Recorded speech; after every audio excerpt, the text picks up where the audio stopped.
अतिक्रमण के नाम के ऊपर उत्पीड़न जो किया जा रहा है, तो आदमी कब तक आंदोलन नहीं करेगा। अगर इस तरह की कार्रवाई होगी तो एक्शन का रिएक्शन तो हो गई। मस्जिद को टच नहीं कर रहे, मस्जिद की विसिनिटी की जो एरिया की जो कब्जा है वो अनऑथराइज्ड एनक्रोचमेंट है, वो उसी को एमसीडी तोड़ रहे। उनके बयान पे अखिलेश यादव जी से सवाल पूछता हूं। अखिलेश यादव जी, आप बताइए, आपके सांसद क्यों भड़काऊ बयान दे रहे थे? देश की राजधानी दिल्ली का नाम एक बार फिर से सबकी जबान पर है। कारण बुलडोजर एक्शन और उस एक्शन पर लगातार आ रहे सियासी रिएक्शंस हैं।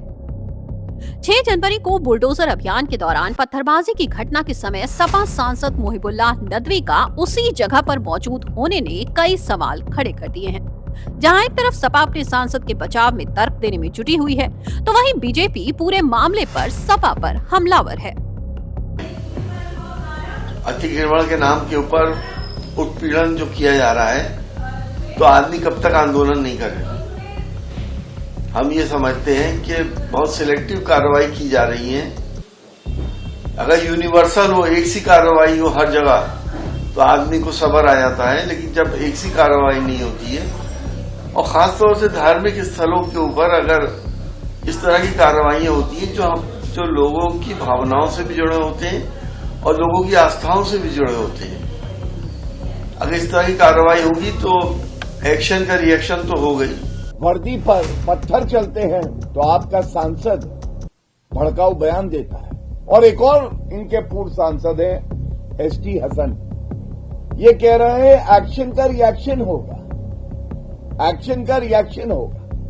तो आज चाहे राहुल गांधी हो, चाहे अखिलेश यादव हो, इन्होंने बता दिया है जो अराजक तत्व होंगे, पत्थरबाज होंगे, आतंकी होंगे, उनका धर्म देखेंगे और कानून को ताक पे रखते हुए ऐसे लोगों का समर्थन करेंगे, उनकी पैरवी करेंगे। ये बहुत ही दुर्भाग्यपूर्ण है। सही समय पर सही जगह पर मौजूद होना, ये कहावत तो आपने सुनी होगी, मगर गलत वक्त पर गलत जगह पर मौजूद होने की वजह से सपा सांसद मोहिबुल्लाह नदवी मुश्किलों में घिर चुके हैं। पुलिस का कहना है कि हिंसा शुरू होने से पहले घटनास्थल पर मौजूद होने के आरोप में उन्हें जल्द ही समन भेजा जाएगा और पूरे मामले को लेकर पूछताछ भी की जाएगी, क्योंकि उसी समय सपा सांसद के घटनास्थल पर मौजूद होने ने कई सवाल उठा दिए हैं। जहां पत्थरबाजी हुई, वहां देर रात सपा सांसद क्या कर रहे थे? पुलिस के मुताबिक लोगों को पहले से ही कार्रवाई की जानकारी दी गई थी। तब क्या सियासी कारणों से भी भीड़ इकट्ठा हुई? दावों के मुताबिक सपा सांसद नदवी का पुलिस के साथ झड़प का वीडियो भी वायरल है। तो क्या नदवी के इशारे पर भी लोग इकट्ठा हुए? अब इस केस में सांसद नदवी से पुलिस पूछताछ कर सकती है। दिल्ली पुलिस के मुताबिक सीनियर अधिकारियों ने सपा सांसद नदवी से घटनास्थल से दूर रहने का अनुरोध किया था, लेकिन घटना से पहले वो उस इलाके के पास ही रहे, जिसको लेकर बीजेपी सपा सांसद पर हमलावर है। मैं जो सांसद नदवी हैं, उनके बयान पे अखिलेश यादव जी से सवाल पूछता हूं। अखिलेश यादव जी, आप बताइए, आपके सांसद क्यों भड़काऊ बयान दे रहे थे? और अखिलेश यादव जी, आपकी चुप्पी क्यों है? क्या कानून में आपकी आस्था अब नहीं है? 6 जनवरी को हुई पत्थरबाजी का एक नया सीसीटीवी फुटेज भी सामने आया है। पुलिस ने उस सीसीटीवी कैमरा फुटेज के आधार पर 30 लोगों की पहचान कर ली है। पुलिस की अलग अलग टीमें आरोपियों को हिरासत में लेने के लिए छापेमारी कर रही हैं। बीते दिन 5 लोगों की गिरफ्तारी के बाद गुरुवार को खबर लिखे जाने तक पुलिस ने कुल 11 लोगों को गिरफ्तार कर लिया है।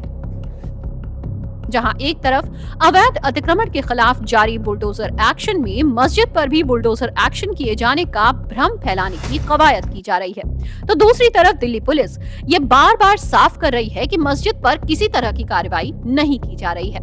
हमने 6 लोगों को और गिरफ्तार किया है, जो सीसीटीवी और लोकल इंटेलिजेंस के बेसिस पे अफान, अमान, आदिल, शाहनवाज, हमजा एंड उबैद ठीक है, इन लोगों को हमने गिरफ्तार किया है। सोशल मीडिया प्रोफाइल यूज करके जो कर रहा था उसको अभी हम लोग we have made a list of all those people who had created this videos and asked people to do non violent activities. तो अभी उनको भी हम ट्रेस कर रहे हैं। जैसे ही मतलब हमारे पास सफिशिएंट एविडेंस आ जाएंगे, इनको भी not only in central Delhi, north Delhi की भी SHOs, ACPs अपने अमन कमेटी की मीटिंग कराया।